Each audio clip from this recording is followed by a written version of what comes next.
మైమల్లో రాజు అయితే తాళి కట్టబోతుండగా కావ్య అయితే అలా ఏడుస్తూ ఉంటుంది. ఒక్కసారిగా సుభాష్ అయితే ఆపండి అని గట్టిగా అరుస్తూ ఉంటాడు. ఆ అరుపు వినగానే రాజు అయితే ఒకసారిగా షాక్ అవుతూ ఉంటాడు. ఏంటి మా డాడీ ఎంత గట్టిగా ఆపండి అంటున్నాడు అని అయితే అరుస్తూ ఉంటాడు. ఇక కావ్య కూడా షాక్ అవుతూ ఉంటుంది. మాయ అందరూ ఒక్కసారిగా షాక్ అవుతూ ఉంటారు.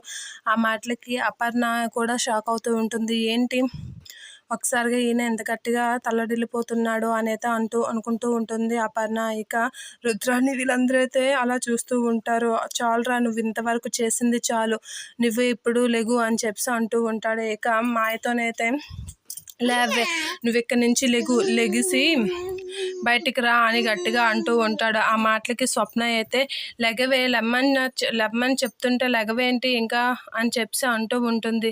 ఏంట్రా ఇది ఇలా చేస్తుంది అనేది అంటూ ఉంటాడు. ఏంటి అసలు ఇక్కడ ఏం జరుగుతుంది చెప్పండి అనేది మాయ అంటూ ఉంటుంది. ఏం జరిగినా నీ పెళ్లి మాత్రం ఇక్కడ జరగదు అని స్వప్న అయితే అంటూ ఉంటుంది. ఎందుకు ఉబలాట పడిపోతున్నావు, నీ పెళ్లి ఆగింది అని నీకు అర్థం అవడం లేదా అని స్వప్న అంటూ ఉంటుంది. ఆ మాటలకి మాయ అయితే షాక్ అవుతూ ఉంటుంది. రుద్రాని అయితే అలా చూస్తూ ఉండిపోతూ ఉంటుంది. ఏంటండి ఏం జరుగుతుంది, మీరు పెళ్ళి ఎందుకు ఆపుతున్నారు, ఆడికి పెళ్ళి జరిగే తర్వాత మాట్లాడుకోండి అన్నయ్య అనేది అంటూ ఉంటుంది రుద్రాని. ఆ మాటలకి నువ్వు నోరు మూసుకుని ఉండు, ఎంతలో ఉండాలో అంతలో ఉండి మధ్యలో దూరావో నీకు మర్యాదగా ఉండదని రుద్రాని అంటూ ఉంటాడు. ఆ మాటల ఆవేశం చూసి అపర్ణ అయితే షాక్ అవుతూ ఉంటుంది. ఎందుకంటే ఇంత ఆవేశపడుతున్నారు, ఏంటి అసలు మీరేమనుకుంటున్నారు అని అడుగుతూ ఉంటుంది.